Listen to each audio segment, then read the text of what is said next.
So I want to switch to the Memphis Five and just the city of Memphis, right? It's a lot going on in the city of Memphis. Um, so we all know about the Memphis Five. Last week, I think it was 3 days ago, they appeared in court, and they pleaded not guilty. Um, mm. I mean, of course, your lawyer going to advise to plead not guilty, but I'm pretty sure they're going to be found guilty. It's And automatic, and there is a question as to what they'll be found guilty of. See, that is the problem. Also, the other thing is, did they get charged with sufficient charges? What was out there on the streets that, contrary to the efforts of the mayor, the chief of police, and certain unscrupulous politicos around here trying to ramp up the tension, was that it wasn't anything to get worried about because it wasn't ordinary police business. It was just some cops had some typical street domestic business, and it was a matter of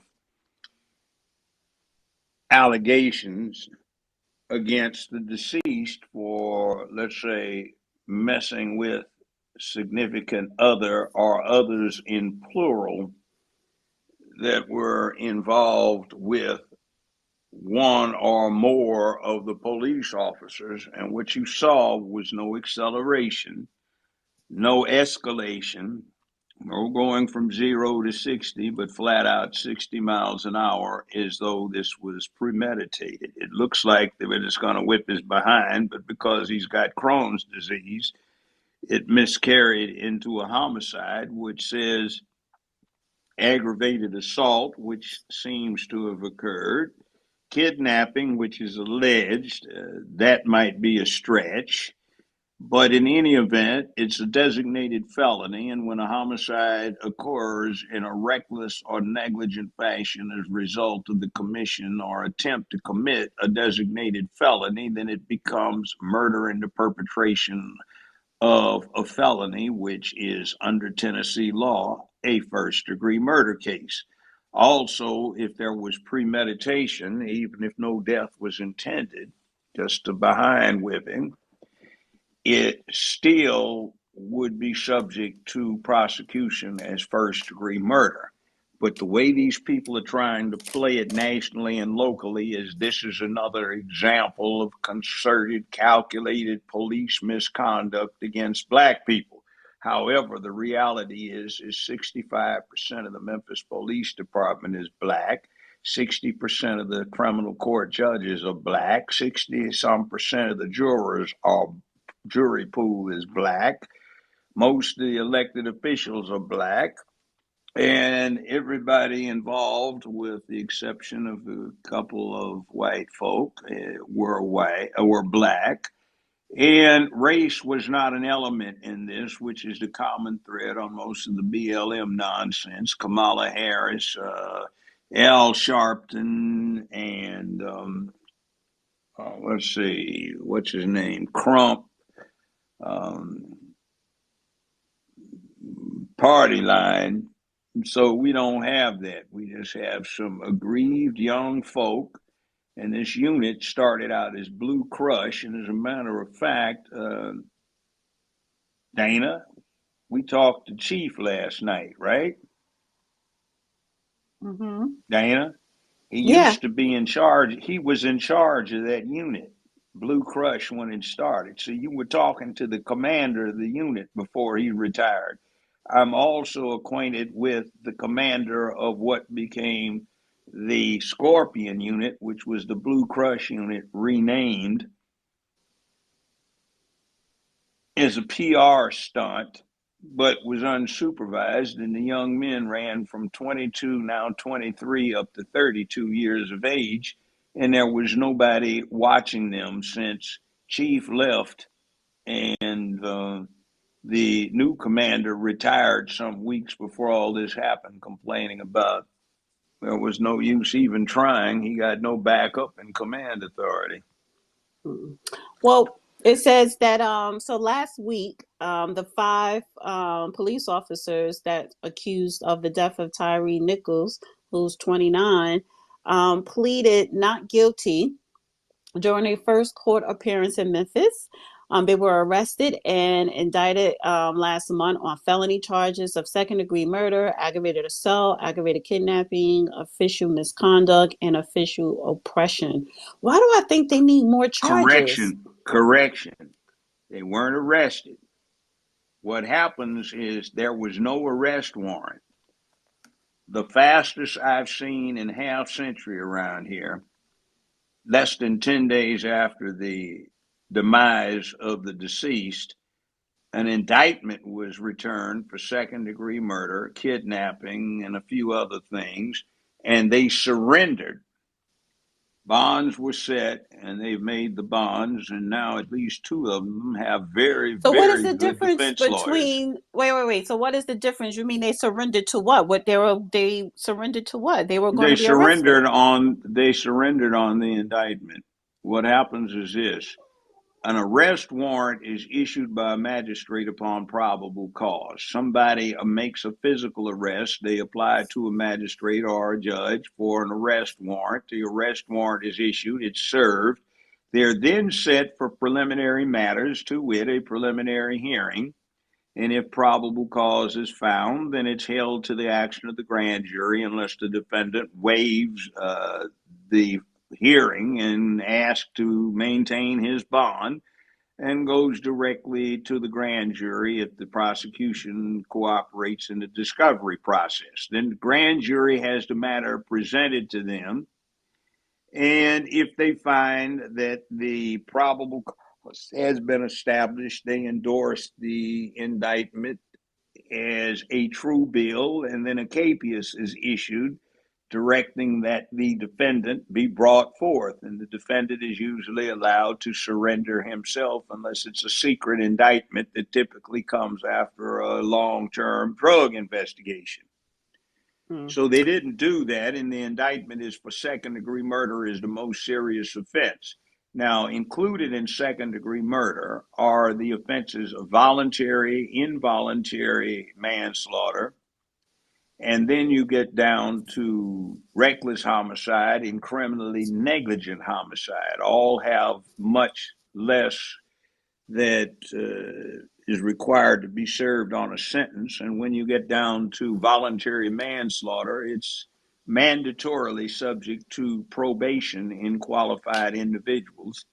And a police officer has no criminal record, so under Tennessee law, he's presumed to be fit for probation and or diversion, such that his record is expunged if he completes his probationary period. Now, if they aren't careful about what they do here locally, they will set up an ideal grounds for the defense to rely upon in establishing that their client cannot get a fair trial before an impartial jury, and they could demand successfully a change of venue, which might be somewhere else in the state. Okay, So so it wait. might be very interesting. Why weren't they charged with first degree murder? Because shouldn't it come out eventually It that was he a was targeted? rush. It was a rush. So Johnny can it be Cochran said a changed? rush to judge. Well, they have to dismiss the existing indictment, and that causes the defendants to lose their bonds. And then you have an argument right there. Why weren't they And I'm arrested? astonished. Good question. All they had to do was get a magistrate to swear out an arrest warrant, ask them to surrender themselves, and get the bond set, and go from there. It's a good question. Is this Oh, what justice requires, or is this just a political stunt? Because you see, you have the first Democratic district attorney in decades, and you've got the young Democrats, the president of which is reportedly a first cousin of the deceased, also reportedly on the Democratic National Committee, which brings in Kamala Harris. Like, for goodness sakes, the White House gets involved on black crime? Really? And then you get in Al Sharpton, who took the moment to try and sell his latest book. And then you get Ben Crump coming in looking to get a settlement. And then you get the chief of police trying to bail on her accountability. and blame Mm-hmm. others and try to confess the city's liability, which she's got no business doing. And then the mayor, who is a lawyer but has never had a criminal case in his life, comes in and compounds it. And frankly, I'm a little perturbed because it's quite likely I will be the next mayor of the city, and it's all going to fall in my lap to resolve. Well, this is the thing. Well, that's it's for the courts to resolve this, not the No, mayor. I'm talking about the other things. What is Oh. obvious here from the administrative and executive aspect is the police department, which is under the authority of the mayor, was improperly staffed. The command authority was obviously deficient. The supervision was obviously deficient. The training was obviously deficient. All sorts of things when you're talking about the direction of even just a corporate entity engaged in commercial activities was deficient. And this is a quasi military unit charged with public safety while in a very well armed condition. Well, I want to say this because I don't. This whole thing has nothing to do with race. And it was a rush to Exactly. judgment. It has It nothing to do is with race. nothing to do with race. Because I want to also bring up, and I put it in a jumbotron of the police officer dies after being shot at a library. And this took place in February. This happened this month in February. Officer Gregory Reed, who died Saturday, this past Saturday, was critically wounded on February the 2nd at the Poplar-White Station Library, where he was responding to a confrontation. This man was just married. I think he was married under in less than a month. And yeah, and he what it says Memphis police officer died Saturday from wounds sustained more than 2 weeks ago when he was shot while responding to a confrontation at a library. Officer Gregory Reed was critically wounded February the 2nd at the Poplar-White Station Library. He was 49 years old, transported to the Regional One Health, where he died despite the best efforts. Um, He he update on that. served What happened? He wait, was a let Marine. me just Oh, go wait. ahead. Yes, let me finish reading. Reed served in the U.S. Marine Corps before joining the police department in 2008, so he was seasoned. He also served as director of security at his church. He was also recently married. NBC affiliate WMC of Memphis reported Mayor Jim Strickland offered his deepest condolences to the slain officer's family. He's quote saying he served with honor his country as a Marine and his city as a police officer, and we lift up his dedicated public service to the city of Memphis for over 15 years.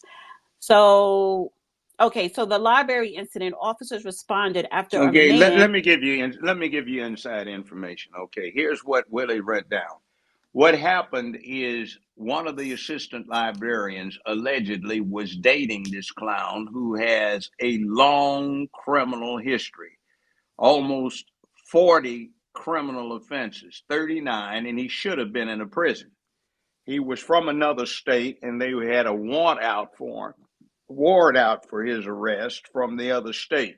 Anyway, allegedly, the assistant librarian was dating him, but his true nature started coming out. She was trying to get away. She went downtown to 201 Poplar, where we have our criminal justice center, to try and get a warrant.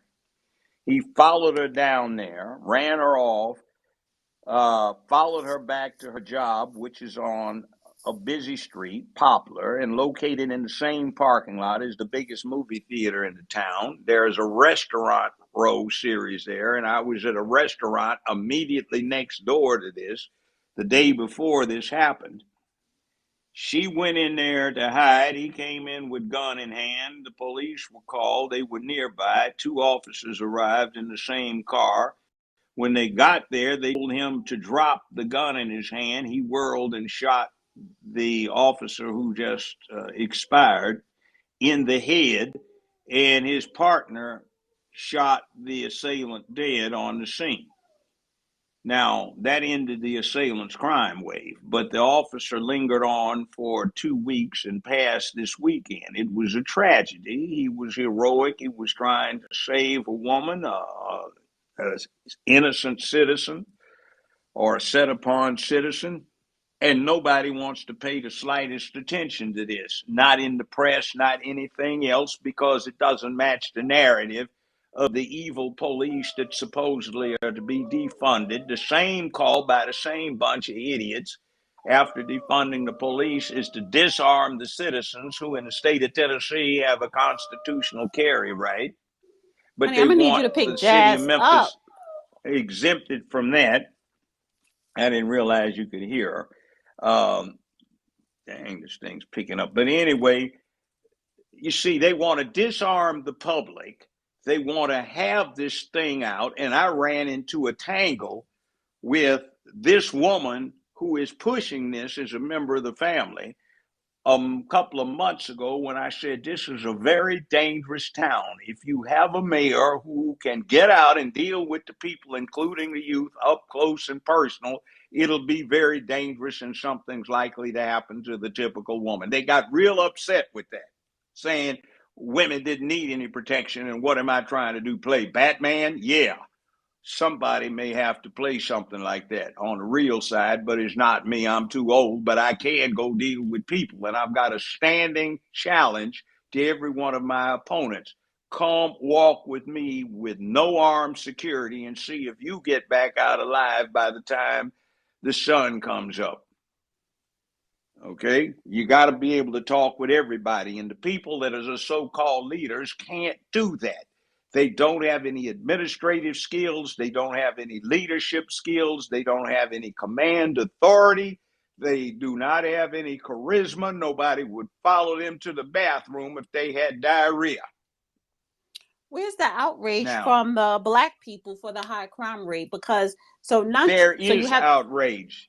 That's why they started Blue Crush. The chief we were talking to last night, one of the regulars on the things that you do, he was over Blue Crush. That was at the demand of the people no. I'm talking because they about wanted something done. now.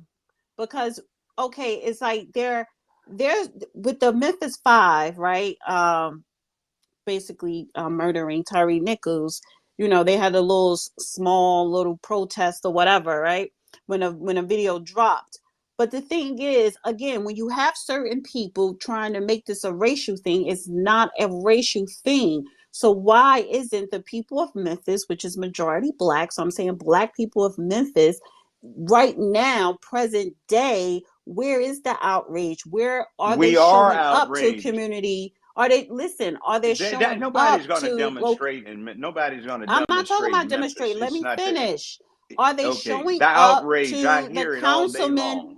Listen, are they showing up to the councilman meetings? Mayor, are they showing up to city hall, complaining about crime? Now, just No, they're recently, not, because what happens, you get 14 people show up all the time, and the city council, which is majority black and Democratic, has set up a set of regulations where people can't ordinarily address the city council. So you can come in and listen. And nobody trusts the city council to do a damn thing. It's a well, joke. why they keep voting them So in then? people, good question. See, this is the thing about American politics. Everybody hates the congressman, everybody hates the city council, the county commission, with one exception, the one that represents them. So we have to get beyond it. We need term limits. No, just turn them out of office. And that's what we need to do. But we don't do that because we don't pay any attention. You had an election right here to replace a wonderful woman, the late Dr. Barbara Cooper, who, by the way, recruited me to run 2 years ago. She was the oldest legislator in Tennessee, 93, and she was the only one that hadn't missed a single meeting in 5 years. So she got elected on 38,000 votes cast for her as a dead person. When they had the re-election, her replacement won on 1,600 votes with 43,000 people eligible to vote. That's 1,600 out of 43,000. The dead lady got almost 40,000. And then the next 5, 6 other people in the race, they didn't even total out 2,000 votes out of 43,000. Nobody gives a damn anymore. Because outside of somebody like the late Dr. Cooper, there are very few that have any leadership. Nobody cares. 1 or 2 have been in their years. They can always be counted on to intervene when there is an individual matter. But nobody gets up there and says, this is what we need to do. Let's all organize and go do it. And that's I what mean, needs to be done. nobody. It was just today, it came out, man arrested after shooting in a West Haven, leaving 10 injured, 1 dead. Police say surveillance video shows a man exiting a Dodge Charger, opening the trunk and handing a rifle to a shooter. The man then fired numerous rounds at a blue Mercury Milan, got into a Dodge Charger, and left the scene. So it says Julius Freeman and another man went to Ridgeway Station and admitted to bringing the shooter to the scene as a passenger in his Dodge Charger. So this happened in Memphis. Freeman is charged with facilitating second-degree murder, 5 counts of employing a firearm during a commission of a dangerous felony, 5 counts of criminal attempted I can't pronounce the word, felicitation Felicitation. of second-degree Solicitation. murder. Felicitation. F-A, In other words, yeah, aiding and felicitation. abetting. Right. Yeah. So, yeah, it's a lot of things See, going on. it could have been left at aiding and abetting, but somebody on the state legislative Right. side decided to get fancy to improve his ratings with somebody who didn't know any better. Okay, fine. So my Now, point is all of the this is above, nothing this new in crap's got Memphis. to stop. No, it's not. We're the murder capital of the country. And these clowns don't even have a clue as to what to do to bring it down. And they're And the focused police, on, day before yesterday, I drove a 6-mile stretch on the freeway, and there were 5 squad cars with 2 men each parked on the off ramp with the specific purpose of trying to discourage anybody speeding. They didn't have radar operating. They didn't have laser operating. They're just sitting there. And meanwhile, they weren't far from where this event occurred. So why weren't they out there patrolling the streets instead of sitting up here because the dumbass mayor says it's a discouragement to speeding? Well, yeah, not that many people have been done in car wrecks here, too many, but mostly it occurred in a preventable fashion because the weather got icy and nobody has any sand or salt around here to put out on the highways or the freeways or the streets. Okay, but what about putting the police out there to patrol where they need to be instead of sitting there on the side of a highway, well, a freeway, doing nothing? right. Or driving down my street 3 days ago in a 1.5-mile stretch, there were 6 marked police vehicles running a radar trap. And right next door to where they were, there have been 5 shootings, 1 fatality in the last year. Right up and down the street, 2 miles away from where they were, the next big street down. All kinds of crime has occurred, including some of these clown shows you've just been reading about. So what in the hell's going on with the people that are in charge about the use of the police they have? Right. I mean, it's like incompetence. So if anybody want to request to come up, please do so. It's a couple other topics that I want us to touch on. And also, I do want everybody to support Judge Joe Brown for mayor. Please donate. You could donate to his Cash App, $ Judge Joe Brown 2023. You could go to the website, his mayor campaign website at jjb2023.com. Sign up to the mailing list and donate to support. If you do live in Memphis, Tennessee, definitely sign up to the mailing list and volunteer to help on his campaign. If you do not, you could still volunteer to help on the campaign. And, the most important thing right now is generating money, and Judge O'Brown is not being sponsored by corporations. He wants the people to fund his campaign. So it's very important that we all financially support Judge Joe Brown. So $ Judge Joe Brown 2023 Cash App. Go to the website jjb2023.com. Sign up to the mailing list, and you could donate straight on the website as well. Who is this? Q?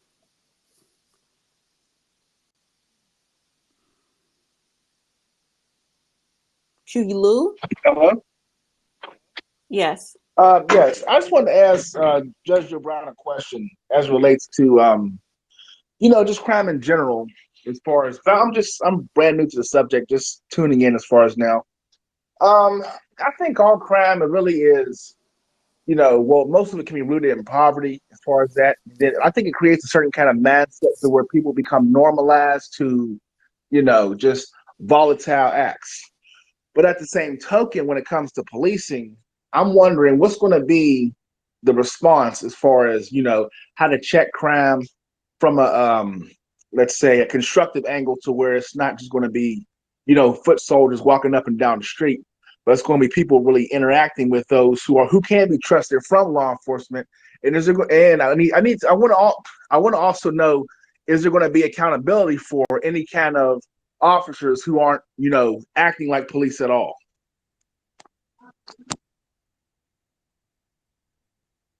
My Did you catch? proposal, yes, my proposal is to get rid of civilian oversight and have the civilian population in direct control of the police through civilian command heads, just like the Defense Department. The Secretary of Defense is a civilian, the Secretary of the Army, Navy, Air Force, subsecretaries, etc., are civilians. The Commander in Chief is a civilian.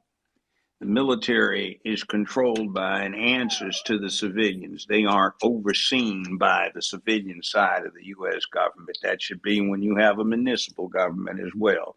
Next thing, most of this is a matter of character.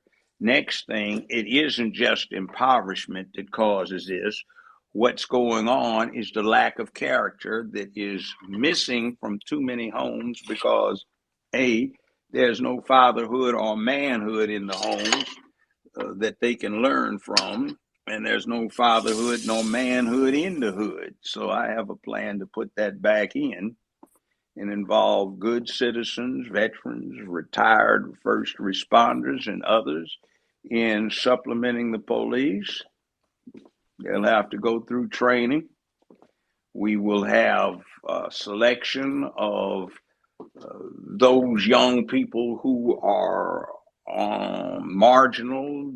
Either they have a lot of potential or they could go thug. Let's recruit them to being part of the solution, give them something as a cause, as a purpose, and it works in reducing criminality. I say this over and over again. Over a 10-year period that a study was conducted in Tennessee, the statewide recidivism rate for felonies was 80%. In my courtroom, it dropped down to just 18%.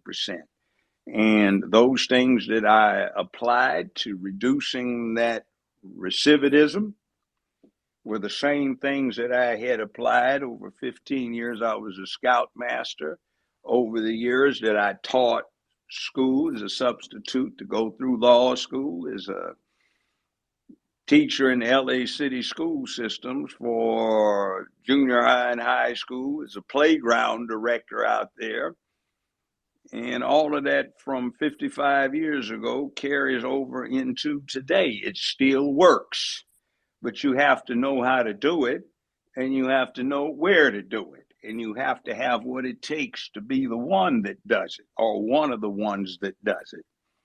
We have talent locally, but you never get the talent because one of the most interesting topics I hear is, anybody ever heard of this fool they appointed over this commission? Never. Well, I remember we used to run him home from high school all the time, take his lunch money. Well, why is he in charge of that? I don't know.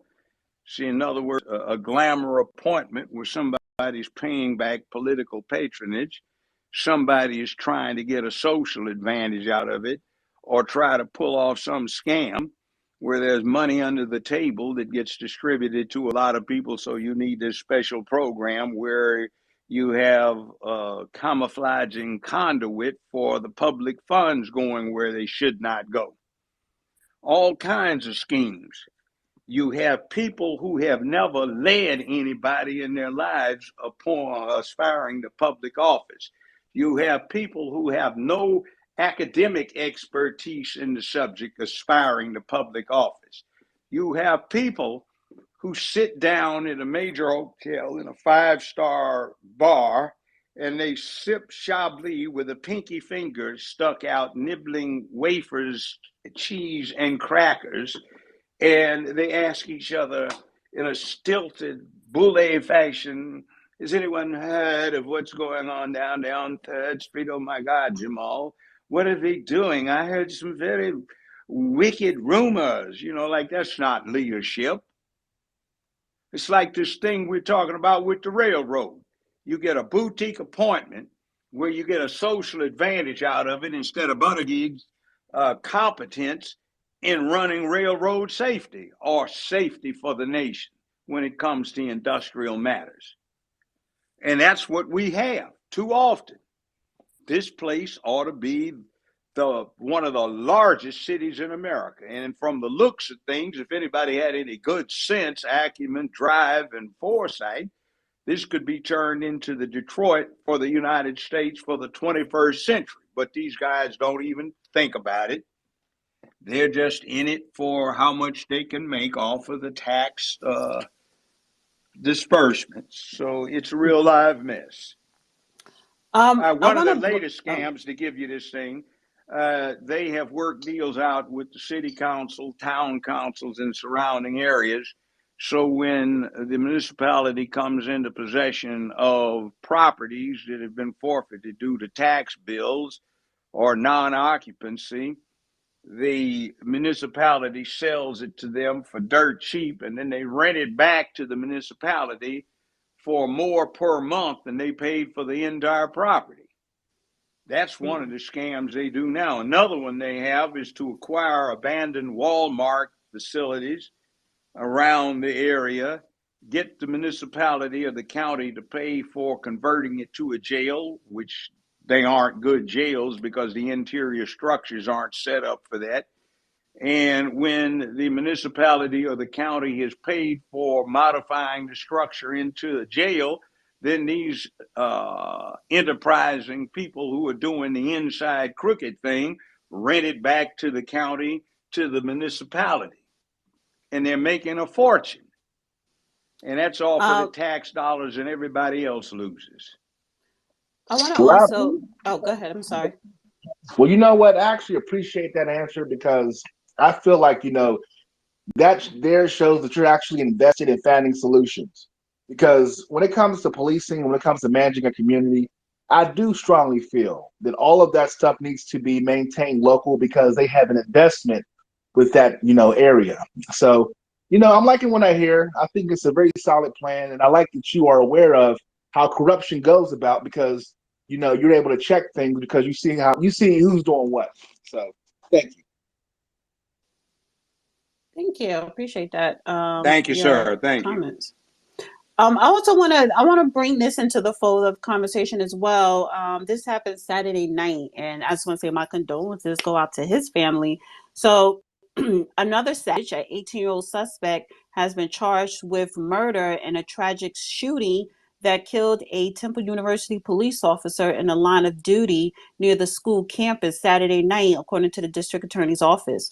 Police say the officer was fatally shot during a struggle with a suspect near 18th Street and Montgomery Avenue in North Philadelphia. He later died at Temple University. The deceased officer has been identified as Chris Fitzgerald by local authorities and Temple University. The husband and father have been with the university's police force since October 4th of 2021.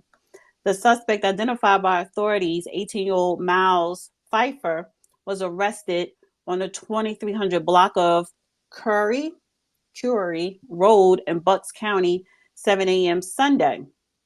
He was transported to Philadelphia headquarters where he was charged with murder, homicide of law enforcement officer, evading arrest, and related charges, according to police officers.